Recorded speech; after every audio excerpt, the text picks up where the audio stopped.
15 Golden Age stars who were secretly bald but sported wigs. Well, he's the Tup King. We meet with a man who perfected Sinatra's hairpiece as he spills the beans on which Hollywood studs are hiding false spots. Behind every impeccably coiffed Hollywood leading man of the Golden Age was a secret that studios kept under wraps as tightly as scandal. Many of the most iconic Hollywood stars were in reality balding or totally bald, their legendary appearances rounded out by adroitly manufactured hairpieces that no one ever suspected. Now, we're lifting the veil on 15 beloved stars whose iconic hairstyles were movie magic, as painstakingly constructed as any special effect. From Humphrey Bogart's slicked-back sophistication to John Wayne's tough frontier dude, those actors' most frequent co-stars weren't the leading ladies, but the master wig craftsmen who held their secrets. That's Frank Sinatra's hairpiece. These weren't casual hairpieces for a particular role. These were career-long lies studios kept under military-grade secrecy. Agreements had specific provisions regarding hair maintenance. Exclusive stylists accompanied stars, and publicity divisions airbrushed images and sued anyone who so much as uttered the word. The grand strides Hollywood made indicates just how much a top leading man's marketability depended on having the perfect head of hair during the golden era of Hollywood. For brashness, but a Manchester company have come up with the next best thing. The heyday of Hollywood was founded on meticulously engineered images. Stars were not merely performers, but icons carefully forged by studio machines. While the public was sometimes aware of cosmetic surgery, such as nose jobs or dental procedures, one transformation was kept confidentially under wraps: the hairpiece. For male stars particularly, virility and beauty were married to a healthy head of hair, and thus baldness presented itself as a career-killing affliction that had to be immediately concealed.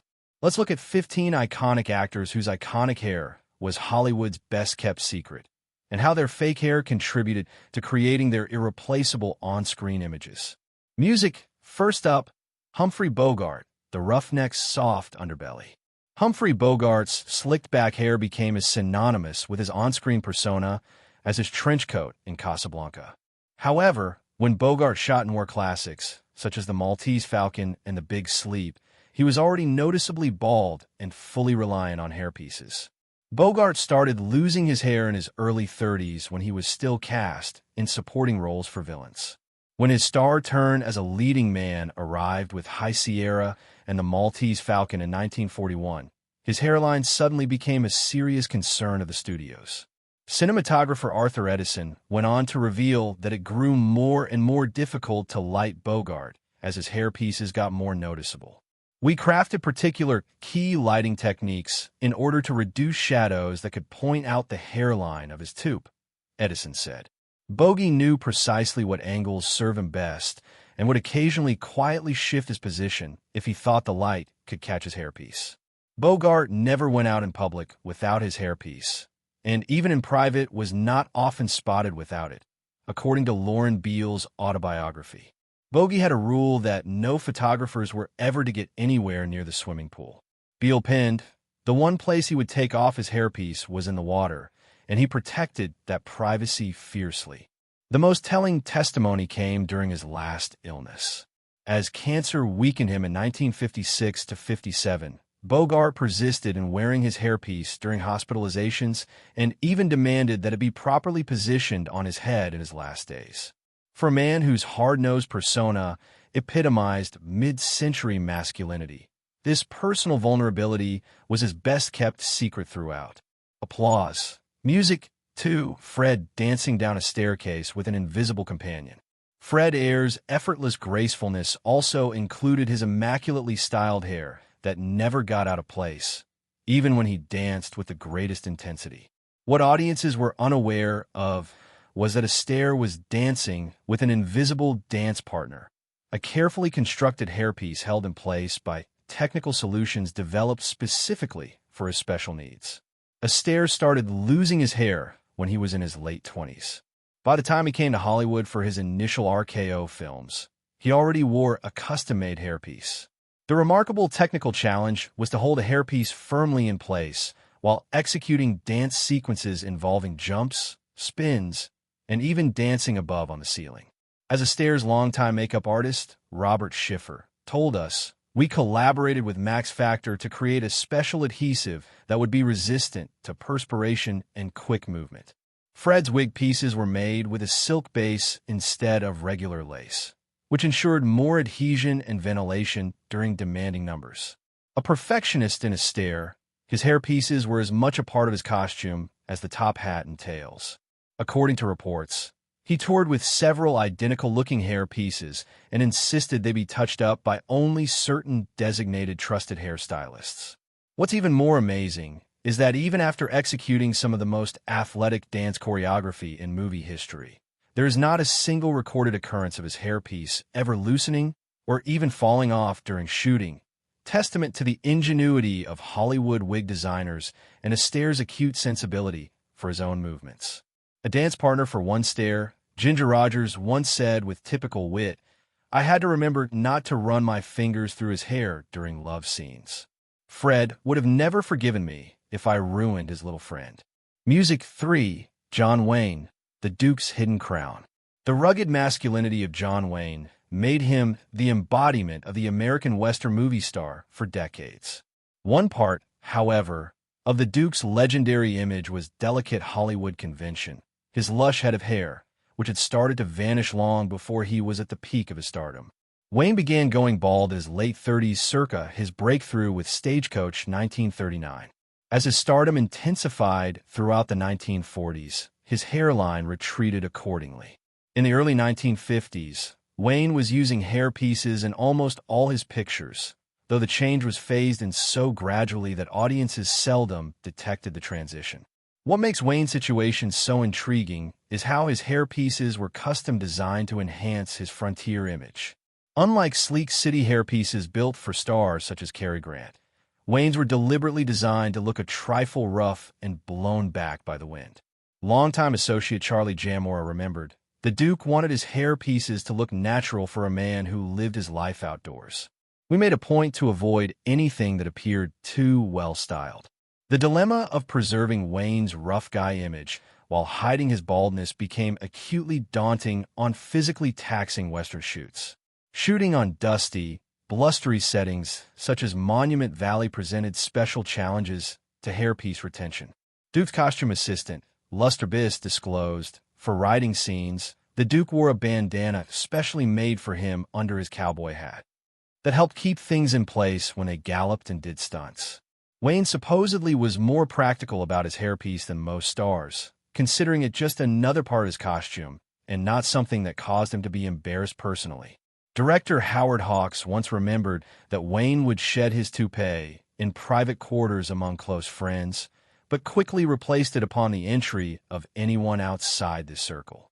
As Wayne himself was quoted by a young actor as having said, "This damn thing's hotter than a tin roof in August." But the ladies appeared to approve, so on it remains. 4. Cary Grant. Ideal hair for the ideal man. If physical perfection was ever embodied by Golden Age star, it was Cary Grant. His spotless demeanor, from his tightly tailored suits to his immaculately coiffed hair, set a level of male sophistication that is still felt decades on. But the man that critic Pauline Kael once dubbed the man from Dream City kept his dreamlike perfection in place thanks to carefully constructed hairpieces. Grant started losing hair in his mid-30s when he was building his career as Hollywood's top romantic leading man. For an actor whose sex appeal was so linked to physical perfection, this was a potential career crisis. Per Grant's longtime makeup artist, Del Armstrong, Grant's wigs were among the most costly and intricately made in Hollywood. Carr's wigs were about 10 times the price of average stars, Armstrong disclosed. They were made with each strand of hair knotted and individually into a material base so thin it was almost impossible to see, even in close-up shots. Grant was said to bring several hairpieces with him, slightly varied, to take into consideration how his character should look in different scenarios.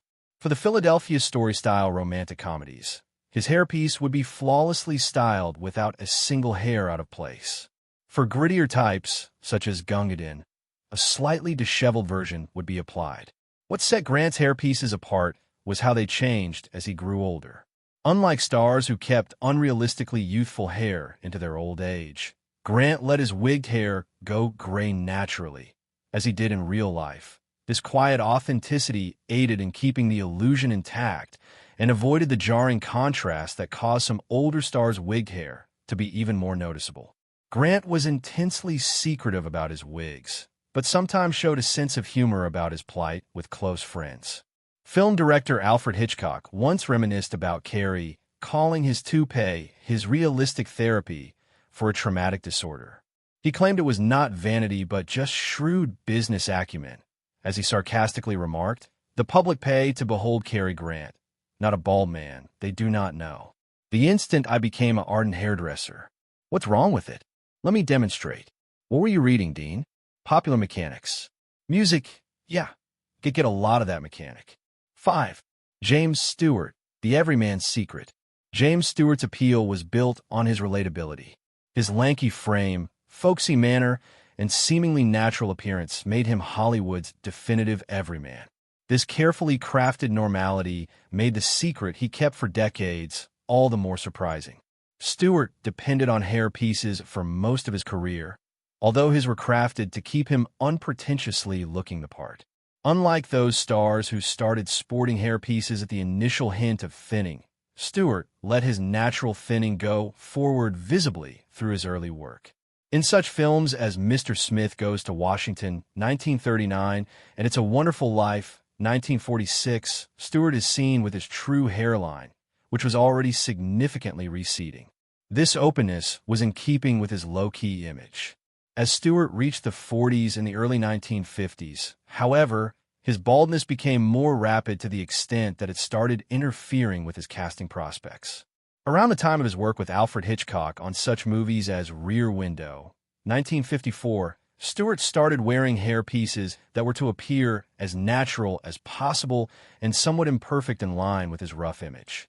Jimmy asked his makeup artist, Charles Schrum, according to Stewart, to have his hairpieces appear like an average man's hair. A little bit messy, not too perfect. He did not want to appear as if he was sporting a hairpiece. But what's more, he didn't want to appear that he was making too much of an effort. Stewart was said to be realistic about his hairpieces, seeing them as merely yet another component of his working equipment rather than as something that brought him personal vanity. Director Henry Coher once said, "Jimmy would put on his hairpiece with the same matter-of-fact attitude he'd use to put on his costume or have makeup applied. There was no ego involved. It was just part of becoming the character." What's particularly interesting is the way Stewart's hairpieces changed as he grew older.